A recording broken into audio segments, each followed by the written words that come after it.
Eu saí de Macau quando eu tinha 9 anos de idade, aproximadamente, porque tudo muito difícil, pai desempregado, e não tinha emprego na cidade, a cidade é muito pequena, sem muita chance de você evoluir.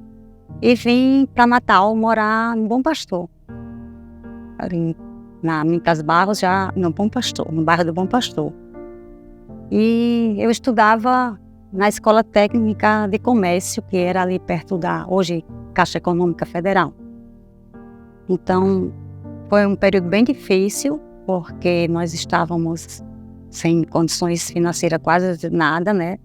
Uma família de 7 irmãos, e o meu pai dependente do álcool, e minha mãe não tinha a menor condição de deixar a criançada toda. E então o irmão mais velho começou a trabalhar e eu, para estudar, eu ia a pé lá do Bom Pastor até a escola técnica, uns 6 quilômetros mais ou menos. Então era uma escolha que eu fazia, ou eu voltava na condução, ou eu ia. Como eu estudava à tarde e voltava à noite, então eu preferia voltar no ônibus e caminhar até lá, com o intestino praticamente vazio. E eu andava do Bom Pastor até lá contando aqueles trilhos da linha do trem, que seguia até lá, sozinha. Uma criança, acho que na época, que 10 anos, 11 anos. Eu tinha que ir. Ou ia ou não estudava. E eu fui uma adolescente, criança e pré-adolescente, porque acho que eu não tive nem a fase de adulto, já foi ser mãe, porque aos 17 anos também já era mãe. E para ler, eu gostava muito de ler. Para eu ler, eu catava nas portas revistas. Eu passava, as pessoas jogavam livros, revistas.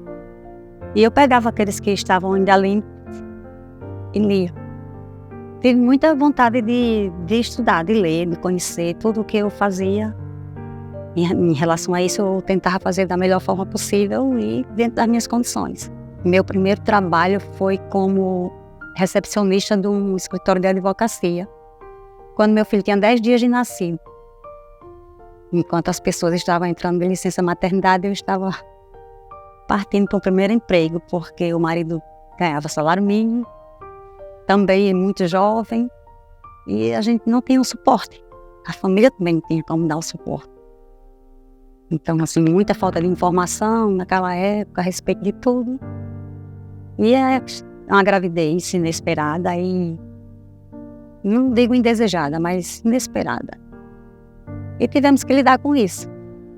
Então, tinha que estudar o dia todo, trabalhar o dia todo, estudar à noite. Eu comecei a ser professora quando eu terminei o curso de arte. Era bem difícil. Bem difícil, assim, para quem se preocupava, para quem sentia empatia com os alunos, né, que era na periferia. E a gente via muitas situações, os alunos, eu me aproximava muito dos alunos, eu gostava de ir na hora do intervalo, por exemplo. Muitas vezes, ao invés de ir para a sala dos professores, eu era requisitada nos corredores e ali servia como uma psicóloga para eles. Então eu sabia de história de abusos, sabe, de adolescentes que sofriam abusos, pessoas que... Tem uma história interessante de um adolescente que eu nunca esqueci, que até hoje eu tenho contato com ele. Os pais eram separados, ele tinha um padrasto. E esse menino, eu não sabia, descobri depois que ele, para chegar na escola, ele morava em Felipe Camarão, ia para as Quintas. E ele não tinha dinheiro para pagar a passagem.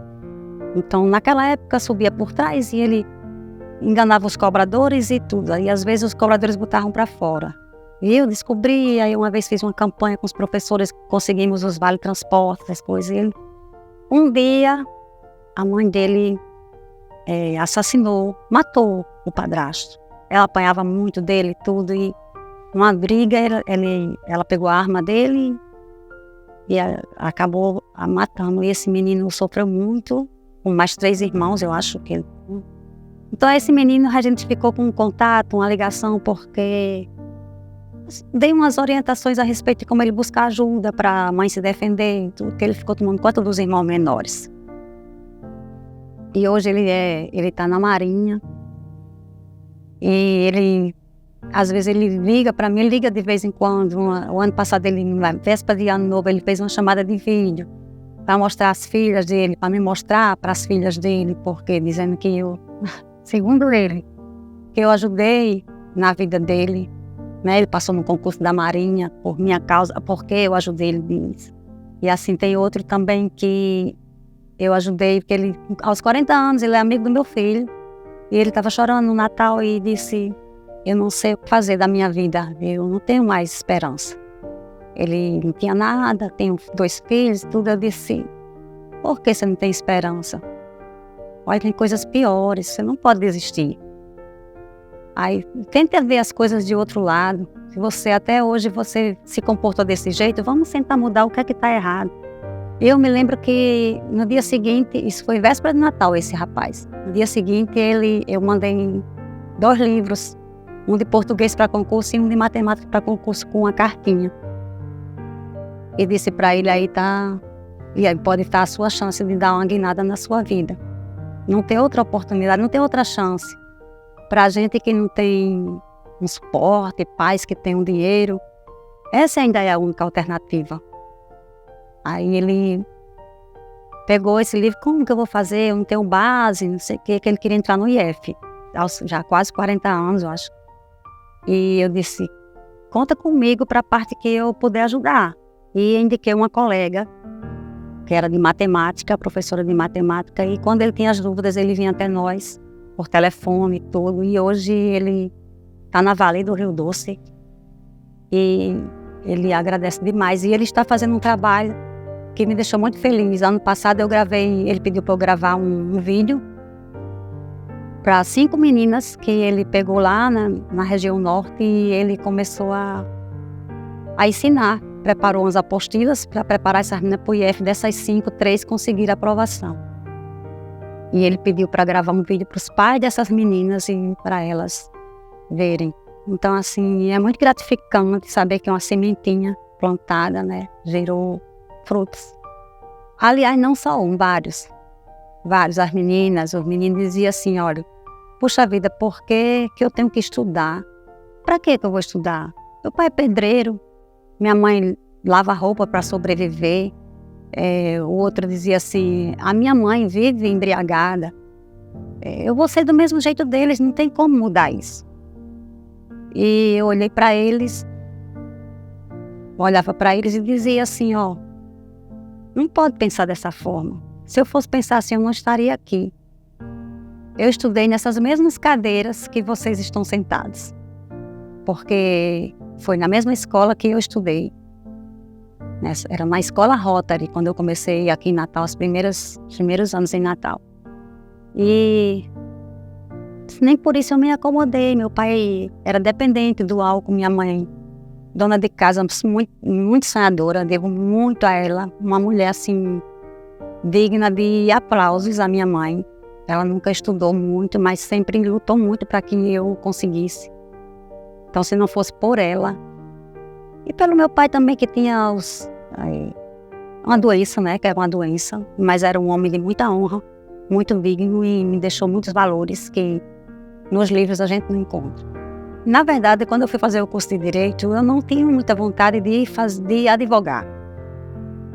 E eu fiz um concurso que foi para fiscal do trabalho, auditor fiscal do trabalho.